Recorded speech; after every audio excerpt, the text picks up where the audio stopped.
ವೀಕ್ಷಕರೇ, ಈ ಸಂದರ್ಶನದಲ್ಲಿ ನಮ್ಮ ಜೊತೆ ಇದ್ದಾರೆ ಬಾಗಲಕೋಟ್ ಬಿಜಾಪುರ ಹಾಲು ಒಕ್ಕೂಟದ ಹಾಲಿ ನಿರ್ದೇಶಕರು ಹಾಗೂ ಬಾಗಲಕೋಟ್ ಪಿಕಾರ್ಡ್ ಬ್ಯಾಂಕ್ನ ಮಾಜಿ ಅಧ್ಯಕ್ಷರು ಹಾಗೂ ದಾಳಿಂಬೆ ಬೆಳೆಗಾರರ ಸಂಘದ ರಾಜ್ಯ ಅಧ್ಯಕ್ಷರು ಹಾಗೂ ಅಂಕಲ್ಕಿ ಗ್ರಾಮ ಪಂಚಾಯಿತಿಯ ಮಾಜಿ ಅಧ್ಯಕ್ಷರು ಮತ್ತು ಸಮಗ್ರ ಬೇಸಾಯ ಪದ್ಧತಿ ಅಡಿಯಲ್ಲಿ ಕರ್ನಾಟಕ ರಾಜ್ಯ ಸರ್ಕಾರ ಮತ್ತು ಧಾರವಾಡ ಕೃಷಿ ವಿಶ್ವವಿದ್ಯಾಲಯದಿಂದ ಕೃಷಿ ಪಂಡಿತ ಪ್ರಶಸ್ತಿ ವಿಜೇತರಾಗಿರುವಂತಹ ಮತ್ತು ಸುಮಾರು 45 ವರ್ಷದಿಂದ ಸಮಾಜ ಸೇವೆಯನ್ನು ಮಾಡುತ್ತಾ ಬಂದಿರುವ ಸಮಾಜ ಸೇವಕರು ಆಗಿರುವಂತಹ ಬಿಜೆಪಿಯ ಹಿರಿಯ ಮುಖಂಡರಾದ ಶ್ರೀ ಕೃಷ್ಣಪ್ಪ ಲಕ್ಷ್ಮಪ್ಪ ಬಿಲ್ಕೇರಿ ಸರ್ ಅವರು ನಮ್ಮ ಉಪಸ್ಥಿತಿಯಲ್ಲಿದ್ದಾರೆ. ಇವರಿಗೆ ನಮ್ಮ politiciansindia.com ಸೋಷಿಯಲ್ ಮೀಡಿಯಾ ಪರವಾಗಿ ಹಾರ್ದಿಕ ಸ್ವಾಗತ. ಸರ್ ನಮಸ್ಕಾರ. ನಮಸ್ಕಾರ ಸರ್, ತಾವು ಎಲ್ಲ ಒಂದು ರಂಗದಲ್ಲಿ ಸಾಕಷ್ಟು ಅಭಿವೃದ್ಧಿ ಕೆಲಸ ಕಾರ್ಯಗಳನ್ನು, ಸಾಮಾಜಿಕ ಕೆಲಸ ಕಾರ್ಯಗಳನ್ನು ಸಾಕಷ್ಟು ಮಾಡಿದ್ದಾರೆ. ಅದನ್ನೆಲ್ಲ ಕೇಳೋಕ್ಕಿಂತ ಪೂರ್ವದಲ್ಲಿ ಸರ್ ತಮ್ಮ ಒಂದು ಸಣ್ಣ ಕಿರು ಪರಿಚಯವನ್ನು ನಮ್ಮ ವೀಕ್ಷಕರ ಮುಂದೆ ಹೇಳ್ತೀವಿ.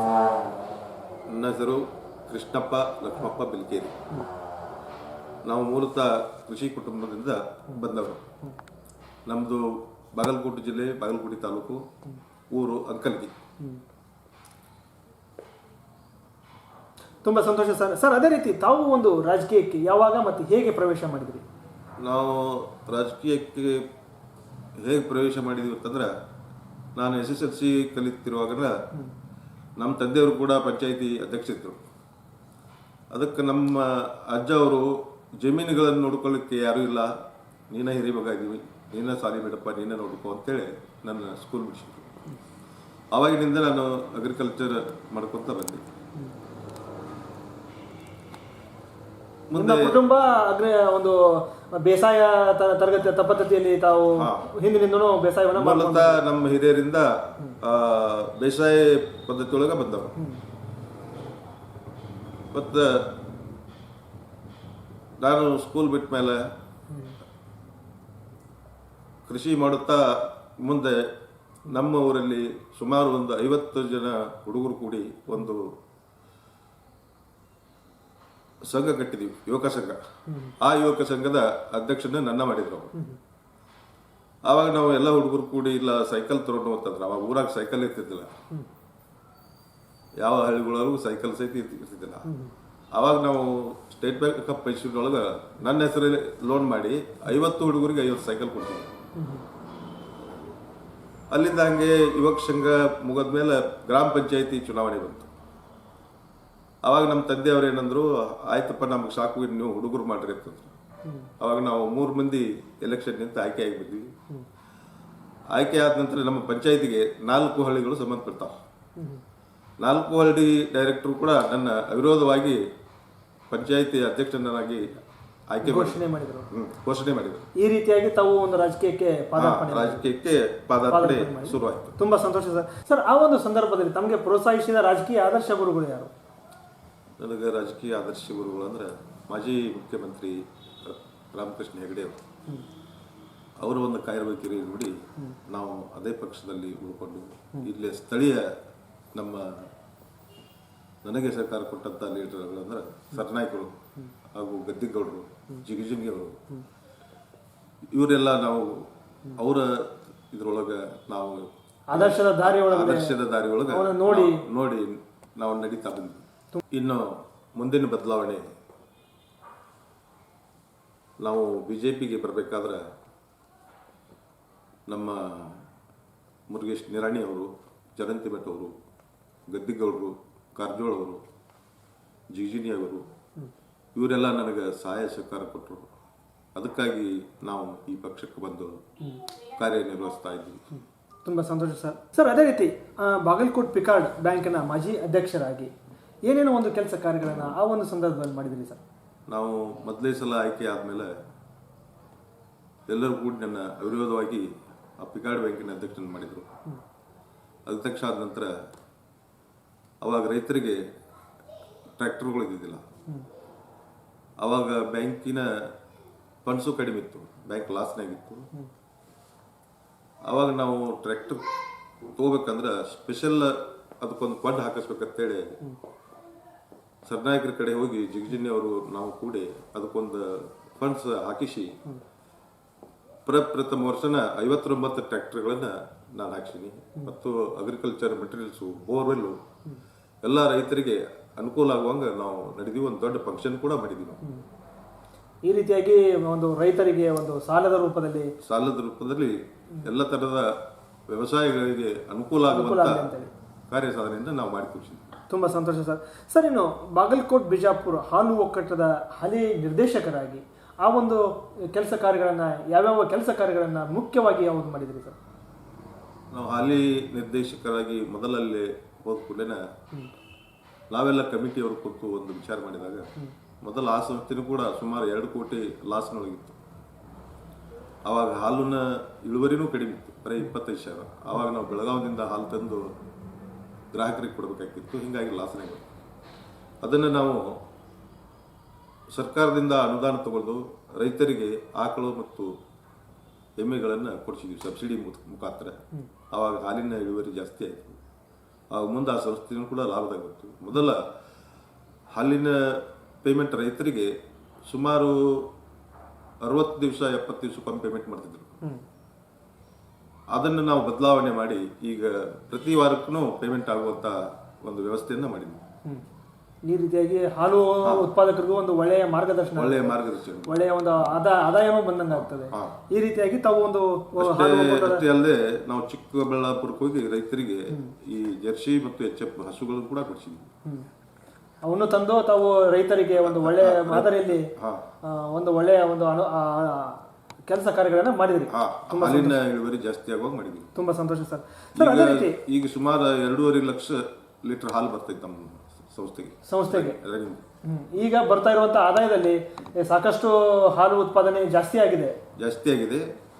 ಸುಮಾರು 250 ಸಂಘಗಳಿಗೆ ನಾವು ವೈಯಿಂಗ್ ಮೆಷಿನ್ ಮತ್ತು ಟೆಸ್ಟಿಂಗ್ ಮೆಷಿನ್ ಎಲ್ಲ ವ್ಯವಸ್ಥೆಯನ್ನು ಕೂಡ ನಮ್ಮ ಸಂಸ್ಥೆಯಿಂದ ಸಂಘಗಳಿಗೆ ತಲುಪುವಂಗ ಸಬ್ಸಿಡಿ ಮುಖಾಂತರ ಕೊಡ್ತಾ ಇದ್ದೀವಿ. ತುಂಬಾ ಸಂತೋಷ ಸರ್. ಸರ್, ಅದೇ ರೀತಿ ಕರ್ನಾಟಕ ರಾಜ್ಯ ಹಾಲು ಮಹಾಮಂಡಳ KMF ಬೆಂಗಳೂರು ಇದರ ನಿರ್ದೇಶಕರಾಗಿ ಏನೇನು ಕೆಲಸ ಕಾರ್ಯಗಳನ್ನು ತಾವು ಮಾಡಿದ್ರಿ?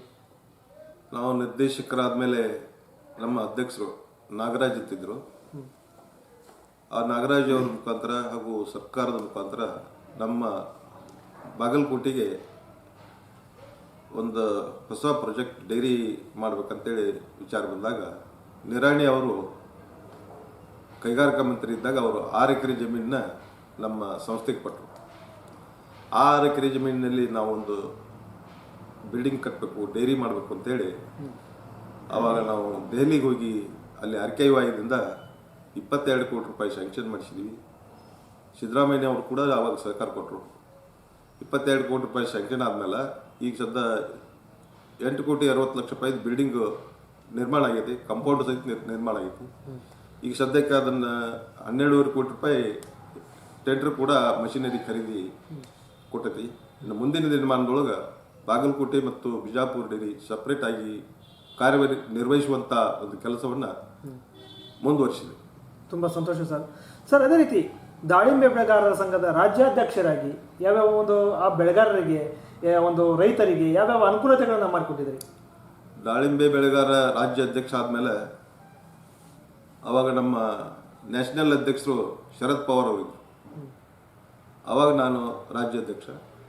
ರೈತರಿಗೆ ಒಂದು ಏನು ಅನುಕೂಲ ಮಾಡ್ಬೇಕಂದ್ರೆ ಆವಾಗ ದಾಳಿಂಬರಿಗೆ ಒಂದು ಕಜ್ಜಿ ರೋಗ ಅಂತ ಬಂತು. ಹೀಗಾಗಿ ಎಲ್ಲ ರೈತರು ನಿರಾಶೆ ಆದರು. ದಾಳಿಂಬರಿ ಬೆಳೆ ಅನ್ನೋದು ಕುಂಠಿತ ಆಗಿತ್ತು. ಆವಾಗ ನಾವು ಏನು ಮಾಡಿದ್ವಿ, ಶರದ್ ಪವಾರಿಗೆ ಮನವಿ ಮಾಡಿಕೊಂಡು ಈ ಒಂದು ಕಜ್ಜಿ ರೋಗ ಹೋಗಲಾಡಿಸ್ಬೇಕಾದ್ರೆ ಅದಕ್ಕೊಂದು ಪ್ರಾಜೆಕ್ಟ್ ತಯಾರು ಮಾಡಿದ್ರು. ಪ್ರತಿ ಹೆಕ್ಟರ್ಗೆ 50,000 ರೂಪಾಯಿ ಸರ್ಕಾರದಿಂದ ಸಹಾಯಧನ ಕೊಡಿಸಿದ್ದೀವಿ ಎಲ್ಲ ರೈತರಿಗೂ. ಆವಾಗ ಎಲ್ಲ ರೈತರು ಖುಷಿಯಾಗಿ ಆ ದಾಳಿಂಬರಿಯನ್ನು ಮತ್ತೆ ಪುನರ್ ನಿರ್ಮಾಣ ಮಾಡಿ ಅದನ್ನು ಮೊದಲನೇ ಸಲ ಎಕ್ಸ್ಪೋರ್ಟ್ ಕೂಡ ನಾನೇ ಮಾಡಿದ್ವಿ. ನಮ್ಮ ತೋಟದಲ್ಲಿನೇ 22 ಟನ್ ಎಕ್ಸ್ಪೋರ್ಟ್ ಹಾಲೆಂಡ್ ಮಾರ್ಕೆಟಿಗೆ ನಾನು ಪ್ರಪ್ರಥಮವಾಗಿ ಈ ನಮ್ಮ ಬಾಗಲಕೋಟೆ ಜಿಲ್ಲೆ ಬಿಜಾಪುರ ಜಿಲ್ಲೆಯೊಳಗೆ ಪ್ರಥಮವಾಗಿ ದಾಳಿಂಬರಿ ಎಕ್ಸ್ಪೋರ್ಟ್ ಮಾಡಿದವನು ನಾನೇ. ತುಂಬ ಸಂತೋಷ ಸರ್. ಸರ್, ಅದೇ ರೀತಿ ದಾಳಿಂಬೆ ಬೆಳೆಗಾರರ ಪತ್ತಿನ ಸಹಕಾರಿ ಸಂಘದ ಅಧ್ಯಕ್ಷರಾಗಿ ತಾವು ಏನೇನು ಕೆಲಸ ಕಾರ್ಯಗಳನ್ನು ಒಂದು ಬೆಳೆಗಾರರಿಗೆ ಒಂದು ಮಾರಾಟಗಾರರಿಗೆ ಒಂದು ಅನುಕೂಲತೆಗಳನ್ನು ಮಾಡಿಕೊಟ್ಟಿದ್ರಿ? ಪ್ರಪ್ರಥಮವಾಗಿ ನಾವು ಇಲ್ಲಿ ಕಲಾದಗಿಯಲ್ಲಿ ನಾವೇ ರೈತರ ಕೂತು ವಿಚಾರ ಮಾಡಿ ಒಂದು ರೈತರ ಒಂದು ಬ್ಯಾಂಕನ್ನು ನಾವು ತೆಗಿಬೇಕಂತೇಳಿ ದಾಳಿಂಬೆ ಬೆಳೆಗಾರ ಪತ್ತಿನ ಸಹಕಾರಿ ಸಂಘ ಅಂತ ಒಂದು ಬ್ಯಾಂಕನ್ನು ಮಾಡಿದ್ವಿ. ರೈತರಿಂದನೇ ಷೇರು ಬಂಡವಾಳ ಕ್ರೋಢೀಕರಿಸಿ 12 ಲಕ್ಷ ರೂಪಾಯಿ ಕೊಡ್ತಿದ್ವಿ ನಾವು. ಆ 12 ಲಕ್ಷ ರೂಪಾಯಿ ಸುಮಾರು ಈಗ 15 ವರ್ಷದಿಂದ ಬೆಳೀತಾ ಬಂದು ಈಗ 3 ಕೋಟಿ ರೂಪಾಯಿ ಬಂಡವಾಳಕ್ಕೆ ಬಂದಿರ್ತದೆ. ಈಗ ಎಲ್ಲ ರೈತರಿಗೂ ನಾವು ಲೋನ್ಗಳು ಕೊಡ್ತೀವಿ, ಕೃಷಿ ಕಾರ್ಮಿಕರಿಗೆ ಕೊಡ್ತೀವಿ, ಬಳಕೆ ಸಾಲ ಅಂತಲೂ ಕೊಡ್ತೀವಿ, ಯಾವುದೇ ಜಾಮೀನು ರಹಿತ ಸಾಲಗಳನ್ನು ಸಹಿತ ನಾವು 50,000 ತನಕ ಕೊಡ್ತೀವಿ. ಹೀಗಾಗಿ ಇಲ್ಲಿ ಎಲ್ಲ ಜನಗಳಿಗೂ ನಮ್ಮ ಬ್ಯಾಂಕ್ ಅತ್ಯಂತ ಪ್ರಿಯವಾಗಿದೆ ಹಾಗೂ ಉತ್ತಮ ರೀತಿಯ ರಿಕವರಿ ಕೂಡ ಇದೆ. 99% ರಿಕವರಿ ಬಂದಿದೆ. ಇದು ನಮ್ಮ ಜಿಲ್ಲೆಗೆ ಒಂದು ಮಾದರಿಯ ಬ್ಯಾಂಕ್ ಆಗಿ ನಿರ್ಮಾಣ ಆಗಿದೆ. ತುಂಬ ಸಂತೋಷ ಸರ್. ಸರ್, ಅದೇ ರೀತಿ ಈ ಒಂದು ಅಂಕಲಿಗಿ ಗ್ರಾಮ ಪಂಚಾಯಿತಿಯಲ್ಲಿ ತಾವು ಮಾಜಿ ಒಂದು ಅಧ್ಯಕ್ಷರಾಗಿ ಸದಸ್ಯರಾಗಿ ಕೂಡ ತಾವು ಕಾರ್ಯವನ್ನು ನಿರ್ವಹಿಸಿದ್ದೀರಿ. ಆ ಒಂದು ಸಂದರ್ಭದಲ್ಲಿ ಏನೇನು ಕೆಲಸ ಕಾರ್ಯಗಳನ್ನು ಗ್ರಾಮ ಪಂಚಾಯಿತಿ ವ್ಯಾಪ್ತಿಯಲ್ಲಿ ಮಾಡಿದ್ದೀರಿ ಸರ್? ಪಂಚಾಯಿತಿ ಅಧ್ಯಕ್ಷ ಆದಮೇಲೆ ನಾನು ಕೆಲಸ ಮಾಡಿದ್ದಂದ್ರೆ ಆವಾಗ ಬೀದಿ ದೀಪಗಳಿದ್ದು ಚಿಮಣಿ ಎಣ್ಣೆ ಹಚ್ಚಿ ದೀಪ ಹಚ್ತಿದ್ರು. ಆವಾಗ ವಿದ್ಯುತ್ ಸೌಲಭ್ಯ ಬಂದ ನಂತರ ಆ ಒಂದು ವಿದ್ಯುತ್ ತನ್ನ ನಮ್ಮ 4 ಗ್ರಾಮಗಳಿಗೂ ನಾನು ಅಳವಡಿಸಿದೆ. ಬೀದಿ ದೀಪಗಳನ್ನು ಮಾಡಿಸಿದೆ ಹಾಗೂ ಜನತಾ ಮನೆಗಳನ್ನು ಮಾಡಿಸಿದೆ. ಆವಾಗ ಸರ್ನಾಯಕರು ಮಿನಿಸ್ಟ್ರಿದ್ರು. ಸುಮಾರು ನಮ್ಮೂರಾಗ ಒಂದು 100-150 ಮನೆಗಳನ್ನು, ಜನತಾ ಮನೆಗಳನ್ನು ಬಡವರಿಗೆ ನಿರ್ಮಾಣ ಮಾಡಿದ್ವಿ. ಹಾಗೂ ರಸ್ತೆಗಳನ್ನು ಮಾಡಿದ್ವಿ ಹಾಗೂ ಶೌಚಾಲಯಗಳನ್ನು ಮಾಡಿದ್ವಿ. ಅನೇಕ ಕಾರ್ಯಕ್ರಮಗಳನ್ನು ನಾ ಅಧ್ಯಕ್ಷ ಇದ್ದಾಗ ನಮ್ಮ ಎಲ್ಲ ಸದಸ್ಯರು ಕೂಡ ನನಗೆ ಅತ್ಯುತ್ತಮ ರೀತಿಯಾಗಿ ಸಹಕಾರ ಕೊಟ್ಟು ಒಂದು ಒಳ್ಳೆಯ ಮಾದರಿ ಪಂಚಾಯಿತಿಯನ್ನಾಗಿ ಮಾಡಿದ್ವಿ. ಒಂದು ಮೂಲಭೂತ ಸೌಕರ್ಯವನ್ನು ಕೊಡಲಿಕ್ಕೆ ತಾವು ಅದರಲ್ಲಿ ಯಶಸ್ವಿಯಾದ್ರಿ? ಎಲ್ಲ ಮೂಲಭೂತ ಸೌಕರ್ಯಗಳನ್ನು ಕೊಡಲಿಕ್ಕೆ ನಾವು ಅದರಲ್ಲಿ ಯಶಸ್ವಿಯನ್ನು ಸಾಧಿಸಿದ್ವಿ. ತುಂಬ ಸಂತೋಷ ಸರ್. ಸರ್, ಅದೇ ರೀತಿ ಸಮಗ್ರ ಬೇಸಾಯ ಪದ್ಧತಿ ಅಡಿಯಲ್ಲಿ ಕರ್ನಾಟಕ ರಾಜ್ಯ ಮತ್ತು ರಾಜ್ಯ ಸರ್ಕಾರ ಮತ್ತು ಧಾರವಾಡ ಕೃಷಿ ವಿಶ್ವವಿದ್ಯಾಲಯದಿಂದ ತಾವು ಕೃಷಿ ಪಂಡಿತ ಪ್ರಶಸ್ತಿ ವಿಜೇತರಾಗಿದ್ದೀರಿ. ಯಾವ ರೀತಿ ಅನ್ನಿಸ್ತಾ ಸರ್? ಇದಕ್ಕೆ ಉತ್ತೇಜನ ಯಾವ ರೀತಿ ಒಂದು ತಮಗೆ ಆಗ್ತಾ ಇದೆ ಇದರಲ್ಲಿ? ಆ ಕೃಷಿ ಪಂಡಿತ ಪ್ರಶಸ್ತಿ ಧಾರವಾಡ ಮತ್ತು ಕರ್ನಾಟಕ ಸರ್ಕಾರದ ಪ್ರಶಸ್ತಿ ಸಿಗಬೇಕಾದ್ರೆ ನನಗೆ ಉತ್ತೇಜನ ಕೊಟ್ಟವರಂದ್ರೆ ಕೋಟೆಕಲ್ ಅಂತೇಳಿ ಕೃಷಿ ವಿಜ್ಞಾನಿಗಳು ಮತ್ತು ಎಕ್ಬೇಟೆ ಅಂತೇಳಿ ಅವರು ವಿಜ್ಞಾನಿಗಳಿದ್ದರು. ಅವರು ಪ್ರತಿ 10 ದಿವಸಕ್ಕೊಮ್ಮೆ ನಮ್ಮ ತೋಟಕ್ಕೆ ಬರ್ತಿದ್ರು. ಬಂದು ಯಾವ ಬೆಳೆಗಳನ್ನು ಬೆಳಿಬೇಕು, ಏನು ಮಾಡಬೇಕು ಅನ್ನೋದನ್ನು ಅವರ ಒಂದು ಸಲಹೆ ಮೇಲೆ ನಾವೆಲ್ಲ ಅಗ್ರಿಕಲ್ಚರ್ ಮಾಡಿದ್ವಿ. ಅತ್ಯಂತ ಬೆಳೆಗಳನ್ನು ನಾವು ತೆಗೆದ್ವಿ. ಸುಮಾರು ಎಲ್ಲ ಬೆಳೆಗಳನ್ನು ನಾವು ಬೆಳೆದ್ವಿ. ಪಪಾಯಿ ಮತ್ತು ದಾಳಿಂಬೆ, ಚಿಕ್ಕು ಹಾಗೂ ಈ ಗೋಧಿ ಮತ್ತು ಶೇಂಗಾ, ಯಾವುದೇ ಬೆಳೆ ನಮ್ಮ ತೋಟದೊಳಗೆ ಇಲ್ಲ ಅನ್ನಂಗಿಲ್ಲ. ಯಾಕಂದ್ರೆ ಸುಮಾರು ನಮ್ಮ 150 ಎಕರೆ ಜಮೀನು. ಆ ಜಮೀನಿನಲ್ಲಿ ಪ್ರತಿಯೊಂದು ಬೆಳೆಯನ್ನು ಬೆಳೆದು ಅದಕ್ಕಾಗಿ ನಮಗೆ ಗೊಂದಿ ಅಂತೇಳಿ ಸಾಹೇಬರು ಬಂದು ಅದನ್ನು ನಮ್ಮ ತೋಟಗಳನ್ನು ವೀಕ್ಷಿಸಿ ಈ ಪ್ರಶಸ್ತಿಯನ್ನು ನಿಮಗೆ ಕೊಡಲೇಬೇಕು, ಈ ನಿಮ್ಮ ಅಗ್ರಿಕಲ್ಚರ್ ಮತ್ತು ಹೈನುಗಾರಿಕೆ ಭಾಳ ಉತ್ತಮ ಆಗಿದೆ ಅಂತೇಳಿ ಅದನ್ನು ಸರ್ಕಾರಕ್ಕೆ ಮನವಿ ಮಾಡಿಕೊಂಡು ನನಗೆ ಈ ಪ್ರಶಸ್ತಿಯನ್ನು ಕೊಡಿಸಿದರು. ತುಂಬ ಸಂತೋಷ ಸರ್. ಯಾವ ರೀತಿ ಪ್ರೇರಣೆ ಸರ್ ತಮಗೆ ಇದನ್ನೇ ಮಾಡಲೇಬೇಕು ಅನ್ನೋ ಒಂದು ಶಕ್ತಿ ಯಾರು ತುಂಬಿದ್ರು ಸರ್ ತಮಗೆ? ಮಾಡಲೇಬೇಕಂತಂದ್ರೆ ನಮ್ಮದು ಕೃಷಿ ಕುಟುಂಬ ಮೊದಲು ನೀರಾವರಿ ಇದ್ದಿದ್ದಿಲ್ಲ. ಒಣ ಬೇಸಾಯದೊಳಗೆ ನಾವು ಆವಾಗ ಈ ನಮ್ಮ ಕುಟುಂಬ ಹೆಂಗಂದ್ರೆ ಒಂದು ಮುಳುಗುವಂಥ ಕುಟುಂಬ ಇದು. ಆವಾಗ ಮನೆಗೆ ಜವಾಬ್ದಾರಿ ಅಂದರೆ ನಾನೇ ಹಿರಿಮಗ. ಈ ನಮ್ಮ ಕುಟುಂಬವನ್ನು ನಾವು ಹೇಗೆ ಮೇಲೆ ತೆಗಬೇಕು, ನಾವು ಕೂಡ ಒಂದು ಎಲ್ಲರಂತೆಯೂ ಜೀವನ ಉತ್ತಮ ರೀತಿಯಾಗಿ ಮಾಡಬೇಕು, ಇದೇ ರೀತಿ ಮುಂದುವರಿಯೋದು ಸರಿಯಲ್ಲ ಅಂತೇಳಿ ನಾವು ಅವಾಗ ಇರಿಗೇಷನ್ ಮಾಡಲಿಕ್ಕೆ ಬ್ಯಾಂಕ್ ಲೋನ್ ತೆಗೆದು ಹೊಳಿ ನದಿ ಮೂಲಕ ಸಹಿತ ಪಂಪ್ಸೆಟ್ಟನ್ನು ನಾ ಈ ಭಾಗದೊಳಗೆ ಮೊದಲೇ ಪಂಪ್ಸೆಟ್ ಕುಂತಿಸಿದ ಅಂದ್ರೆ ನಾನೇ. ಮುಂದೆ ಒಂದು ಟ್ರ್ಯಾಕ್ಟರ್ ತಗೊಂಡು ಎಲ್ಲ ಭೂಮಿಗಳನ್ನು ನಾವು ಲೆವೆಲ್ ಮಾಡಿ ಆ ಬೋರ್ ಹಾಕಿಸಿ ನೀರಾವರಿಗಳನ್ನು ಮಾಡಿ, ಹೀಗಾಗಿ ನಾನು ನಮ್ಮ ತಂದೆಯವರು ಬರೀ 38 ಎಕರೆ ಇತ್ತು, ನಾನು ಖರೀದಿ ತಗೊಂಡು 150 ಎಕರೆ ಜಮೀನು ಕೂಡ ಮಾಡಿದ್ದು. ಈಗ ಅಗ್ರಿಕಲ್ಚರ್ ಒಳ್ಳೆಯ ಸಾಧನೆಯನ್ನು ಸಾಧಿಸಿದ್ವಿ. ಅದಕ್ಕಾಗಿ ನನಗೆ ಕೃಷಿ ಪಂಡಿತ ಪ್ರಶಸ್ತಿ ಕೊಟ್ಟರು. ತುಂಬ ಸಂತೋಷ ಸರ್. ಸರ್, ಅದೇ ರೀತಿ ರಾಜಕೀಯವನ್ನು ಹೊರತುಪಡಿಸಿ ತಾವು ಯಾವ ಸಾಮಾಜಿಕ ಕೆಲಸ ಕಾರ್ಯಗಳನ್ನು ಈ 45 ವರ್ಷ ಕಾಲಾವಧಿಯಲ್ಲಿ ಮಾಡ್ತಾ ಬಂದಿದ್ದೀರಿ? ರಾಜಕೀಯ ಹೊರತಾಗಿ ನಮ್ಮ ವೈಯಕ್ತಿಕವಾಗಿ ಸಾಮೂಹಿಕ ಲಗ್ನಗಳನ್ನು ಕೂಡ ಮಾಡಿದ್ವಿ ನಾವು. ನಮ್ಮ ತಂದೆಯವರು ಕೂಡ ಬಡವರಿಗೆ ಲಗ್ನ ಮುಹೂರ್ತಕ್ಕೆ ದುಡ್ಡು ಕೊಡೋದು, ಸಹಾಯ ಸಹಕಾರ ಮಾಡಿದ್ರು. ಅದೇ ರೀತಿ ನಾವು ಕೂಡ ಅದನ್ನು ಮುಂದುವರಿಸ್ಕೊಂಡು ಬಂದೀವಿ. ಇವತ್ತು ಯಾವುದೇ ಬಡ ಮಕ್ಕಳಿಗೆ ವಿದ್ಯೆ ಕಲೀಲಿಕ್ಕೆ ಫೀಸ್ ಕೂಡ ನಾನು ಕೊಟ್ಟಿದ್ದೀನಿ. ಯಾರ ನಮ್ಮ ಫೀ ತುಂಬಲಿಕ್ಕೆ ರೊಕ್ಕಿಲ್ಲ ಅಂತ ಬಂದರೆ ಯಾರಿಗೂ ಇಲ್ಲ ಅನ್ನಂಗಿಲ್ಲ. ನಾನು ಶಿಕ್ಷಣ ಮುಂದುವರಿಲಿ ಅಂತೇಳಿ ಎಲ್ಲ ಮಕ್ಕಳಿಗೂ ನನ್ನ ಕೈಲಿ ಸಾಧ್ಯ ಆದಷ್ಟು ಅನುಕೂಲ ಮಾಡಿ ಕೊಟ್ಟಿದ್ರಿ. ಮತ್ತು ಯಾವುದೇ ಕಾರ್ಯಕ್ರಮಗಳು ನಮ್ಮ ಸುತ್ತಮುತ್ತ ಹಳ್ಳಿ ಒಳಗೆ ಇವತ್ತು ಟಗರಿ ಕಾದಾಟ ಆಗಲಿ, ಯುವಕ ಸಂಘದವರು ಏನಾದರೂ ಒಂದು ಸ್ಪೋರ್ಟ್ಸ್ ಇಟ್ಕೊಂಡ್ರು, ಏನೋ ಮಾಡಿದ್ರು ನನ್ನ ಕೈಯಿಂದ ಸಾಧ್ಯ ಆದಷ್ಟು ನಾನು ದೇಣಿಗೆ ಕೊಡ್ತಾ ಬಂದಿದ್ದೀನಿ. ಬಹುಮಾನ ವಿತರಣೆಯನ್ನು ಮಾಡಿದ್ದೀನಿ. ಮತ್ತು ಈ ಗುರುಲಿಂಗೇಶ್ವರ ಶಿಕ್ಷಣ ಸಂಸ್ಥೆಗೆ ನೀರು ಇದ್ದಿದ್ದಲ್ಲ, ಅಲ್ಲಿ ಗುರುಗಳು ನೀರಿಲ್ಲಪ್ಪ ಒಂದು ಪೈಪ್ಲೈನ್ ಮಾಡಿಸ್ಕೊಡೋದು.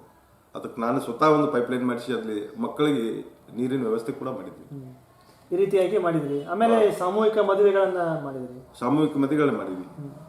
ಯಾವುದೇ ರೀತಿಯ ಬಡಬಗ್ಗರಿಗೆ ನಾವು ಅನುಕೂಲ ಆಗುವಂಗೆ ನಾನು ನಡ್ಕೊಂಡು ಬಂದೀನಿ. ಹೀಗಾಗಿ ನಾನು ಜನಪ್ರಿಯತೆಯನ್ನು ಗಳಿಸಿಬಿಟ್ಟಿದ್ದೀನಿ. ಹೀಗಾಗಿ ಜನ ಬೆಂಬಲ ನನಗೆ ಸಾಕಷ್ಟು ಆಯಿತು. ಈ ಒಂದು ಆಧ್ಯಾತ್ಮಿಕವಾಗಿ, ಕ್ರೀಡಾತ್ಮಕವಾಗಿ, ಒಂದು ಜನಸೇವೆಯನ್ನಾಗಲಿ ಸಾಕಷ್ಟು ಕೆಲಸ ಕಾರ್ಯ ತೊಡಕೊಂಡಿದ್ದೀರಿ. ಸಾಕಷ್ಟು ಕೆಲಸ ಕಾರ್ಯ. ತುಂಬ ಸಂತೋಷ ಸರ್. ಸರ್, ಅದೇ ರೀತಿ ತಮ್ಮ ಭಾಗದ ಶಾಸಕರು ಏನೇನು ಮುಖ್ಯವಾದ ಅಭಿವೃದ್ಧಿ ಕೆಲಸ ತಮ್ಮ ಕ್ಷೇತ್ರದಲ್ಲಿ ಮಾಡಿದ್ದಾರೆ ಸರ್? ನಮ್ಮ ಭಾಗದ ಶಾಸಕರು ಮುರುಗೇಶ್ ನಿರಾಣಿ ಅವರು ಸಾಕಷ್ಟು ಅಭಿವೃದ್ಧಿ ಕೆಲಸಗಳನ್ನು ಮಾಡಿದ್ದಾರೆ. ಈಗ ಸದ್ಯಕ್ಕೆ ಇಲ್ಲಿ ನಮ್ದು ಕಾತರ್ಕಿ ಮತ್ತು ಕಲಾದಿ ಘಟಪ್ರಭಾ ನದಿಗೆ ಬ್ಯಾರೇಜ್ ಕಮ್ ಬ್ರಿಡ್ಜ್ ಮಾಡಿದ್ದಾರೆ. ಹಾಗೂ ಕಾತರ್ಕಿಯಲ್ಲಿ ಏತ ನೀರಾವರಿ ಮಾಡಿದ್ದಾರೆ. ಹಾಗೂ ಅಂಕಲ್ಗಿಯಿಂದ ಕಂಜಿರೋಣಿಗೆ 1.5 ಕೋಟಿ ರೂಪಾಯಿದ ರಸ್ತೆ ಕೂಡ ನಿರ್ಮಾಣ ಮಾಡಿದ್ದಾರೆ. ಮತ್ತು ಅನೇಕ ರೈತರಿಗೆ ಒಳ್ಳೆಯದಾಗುವಂಥ ಕೆಲಸಗಳನ್ನು ಅವರು ಮಾಡ್ತಾ ಬಂದಿದ್ದಾರೆ. ಹಾಗೂ ನಮ್ಮ ಬೀಳ್ಗಿ ಮತಕ್ಷೇತ್ರಕ್ಕೆ ನಮ್ಮ ತಾಲೂಕಿನಿಂದ ಸುಮಾರು ಒಂದು 40 ಹಳ್ಳಿಗಳು ನಿರಾಣಿಯವರಿಗೆ ಬರ್ತಾವೆ. ಈ ಕಲಾದ್ಗಿ ಹಿಡ್ಕೊಂಡು ಈ ಸುತ್ತಮುತ್ತಲ ಒಂದು 40 ಹಳ್ಳಿಯೊಳಗೆ ನಾವು ಅವರಿಗೆ ಎಲ್ಲರನ್ನು ಸೇರಿಸಿಕೊಂಡು ಅವರಿಗೆ ಬಹುಮತವನ್ನು ಕೊಡ್ತಾ ಬಂದಿದ್ವಿ. ನಮ್ಮ ಬಾಗಲಕೋಟೆ ತಾಲೂಕಿನ ಶಾಸಕರು ಚರಂತಿಮಠ ಅವರು ಕೂಡ ಒಳ್ಳೆಯ ತಮ್ಮ ಕೆಲಸ ಕಾರ್ಯಗಳನ್ನು ಬಹಳ ಉತ್ತಮ ರೀತಿಯಿಂದ ಮಾಡಿ ಉತ್ತಮ ಶಾಸಕರು ಅನಿಸಿ ಹೊಂದಿದ್ದಾರೆ. ಅದಕ್ಕೆ ನಿರಾಣಿಯವರು ಕೂಡ ಉತ್ತಮ ಕಾರ್ಯನಿರ್ವಹಣೆ ಮಾಡಿದ್ದಾರೆ. ತುಂಬ ಸಂತೋಷ ಸರ್. ಸರ್, ಅದೇ ರೀತಿ ತಮ್ಮ ಒಂದು ಕ್ಷೇತ್ರದ ಜನತೆಗೆ ಮತ್ತು ದಾಳಿಂಬೆ ಬೆಳೆಗಾರರಿಗೆ ಮತ್ತು ತಮ್ಮ ಕ್ಷೇತ್ರದ ರೈತರಿಗೆ ಯಾವ ಒಂದು ರೀತಿಯ ಸಂದೇಶವನ್ನು ಹೇಳಲಿಕ್ಕೆ ತಾವು ಇಚ್ಛೆ ಪಡ್ತೀರಿ? ನಾನು ಪ್ರಪ್ರಥಮವಾಗಿ ಪಂಚಾಯಿತಿ ಅಧ್ಯಕ್ಷನಾಗಿ ಕಾರ್ಯನಿರ್ವಹಿಸಿ ಮಾಡಿ ನನಗೆ ಸಾಕಷ್ಟು ಸಹಕಾರ ಕೊಟ್ಟಂಥ ನಮ್ಮ ಊರಿನ ಜನತೆಗೂ, ಗ್ರಾಮಸ್ಥರಿಗೂ, ಗುರು ಹಿರಿಯರಿಗೂ ನಾನು ಅತ್ಯುನ್ನತವಾಗಿ ಅವರಿಗೆ ಗೌರವಿಸಿ ಕೃತಜ್ಞತೆಗಳನ್ನು ಸಲ್ಲಿಸ್ತಾ ಇದ್ದೀನಿ. ಇನ್ನು ಬಾಗಲಕೋಟೆ ಪಿಕಾರ್ಡ್ ಬ್ಯಾಂಕಿಗೆ ನಾನು ಮೊದಲೇ ಸಲ ಆಯ್ಕೆಯಾಗುವಾಗ ನನಗೆಲ್ಲ ಸಹಾಯ ಸಹಕಾರ ಕೊಟ್ಟಂಥ ರೈತರಿಗೂ, ನನಗೆ ಮತದಾನ ಮಾಡಿದಂಥ ಎಲ್ಲ ಪಿಕಾರ್ಡ್ ಬ್ಯಾಂಕಿನ ಸದಸ್ಯರಿಗೂ ಹಾಗೂ ನಮ್ಮ ಬಾಗಲಕೋಟೆ ತಾಲೂಕಿನ ಎಲ್ಲ ಗುರು ಹಿರಿಯರಿಗೂ ನಾನು ನನ್ನ ಕೃತಜ್ಞತೆಗಳನ್ನು ಸಲ್ಲಿಸ್ತಾ ಇದ್ದೇನೆ. ಅದೇ ರೀತಿ ಮುಂದೆ ನಾನು ಹಾಲು ಒಕ್ಕೂಟಕ್ಕೆ ಆಯ್ಕೆಯಾಗಿ ಹೋಗಬೇಕಾದ್ರೆ ನಾನು ಹಾಲು ಒಕ್ಕೂಟಕ್ಕೆ ನಿಂದಿರಬೇಕು ಅನ್ನೋದು ನನ್ನ ತಲೆಯಲ್ಲೇ ಇದ್ದಿದ್ದಿಲ್ಲ. ನಾನು ಜಿಲ್ಲಾ ಪಂಚಾಯತಿಗೆ ನಿಂದಿರಬೇಕು ಅನ್ನುವಂಥ ಅಪೇಕ್ಷೆ ನನ್ನಿತ್ತು.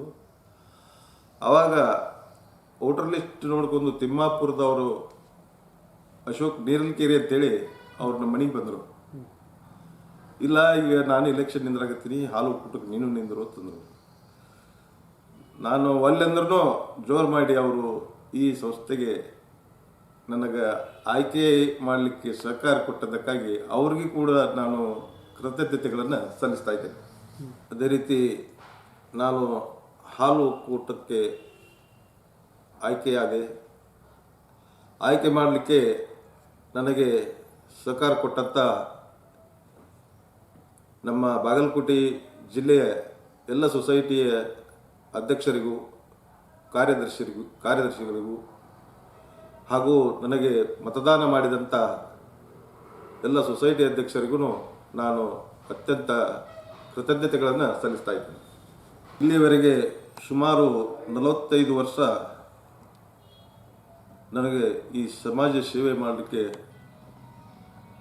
ಅನುಕೂಲ ಮಾಡಿಕೊಟ್ಟಂಥ ಎಲ್ಲ ನಮ್ಮ ಭಾಗದ ರೈತರಿಗೂ ಹಾಗೂ ನನ್ನ ರಾಜಕೀಯ ಮುಖಂಡರಿಗೂ ನಾನು ಅತ್ಯಂತ ಧನ್ಯವಾದಗಳನ್ನು ಹೇಳಲಿಕ್ಕೆ ಇಷ್ಟಪಡ್ತಾ ಇದ್ದೀನಿ. ತುಂಬ ಸಂತೋಷ ಸರ್. ಇಷ್ಟೊತ್ತು ನಮ್ಮ ಮತ್ತು ನಮ್ಮ ವೀಕ್ಷಕರ ಮುಂದೆ ತಮ್ಮ ಒಂದು ರಾಜಕೀಯ ಮತ್ತು ಸಮಾಜ ಸೇವೆಯನ್ನು ಹಂಚಿಕೊಂಡಿದ್ದಕ್ಕಾಗಿ ತುಂಬ ಧನ್ಯವಾದಗಳು. ನಮಸ್ಕಾರ ಸರ್. ನಮಸ್ಕಾರ. ತಾನು ನೋಡಿದ ವೀಕ್ಷಕರು ಎಷ್ಟೊತ್ತು ಮಾತನಾಡಿದಂತಹ ಬಾಗಲಕೋಟೆ ಬಿಜಾಪುರ ಹಾಲು ಒಕ್ಕೂಟದ ಹಾಲಿ ನಿರ್ದೇಶಕರು ಹಾಗೂ ಬಿಜೆಪಿ ಹಿರಿಯ ಮುಖಂಡರಾದ ಶ್ರೀ ಕೃಷ್ಣಪ್ಪ ಲಕ್ಷ್ಮಪ್ಪ ಬಿಲ್ಕೇರಿ ಸರ್ ಅವರ ಮಾತುಗಳನ್ನು ಇವರ ಇನ್ನಷ್ಟು ಮಾಹಿತಿಗಾಗಿ ಲಾಗ್ ಆನ್ ಆಗಿ www.politiciansinIndia.com ಸೋಷಿಯಲ್ ಮೀಡಿಯಾ. ಜೈ ಹಿಂದ್, ಜೈ ಕರ್ನಾಟಕ.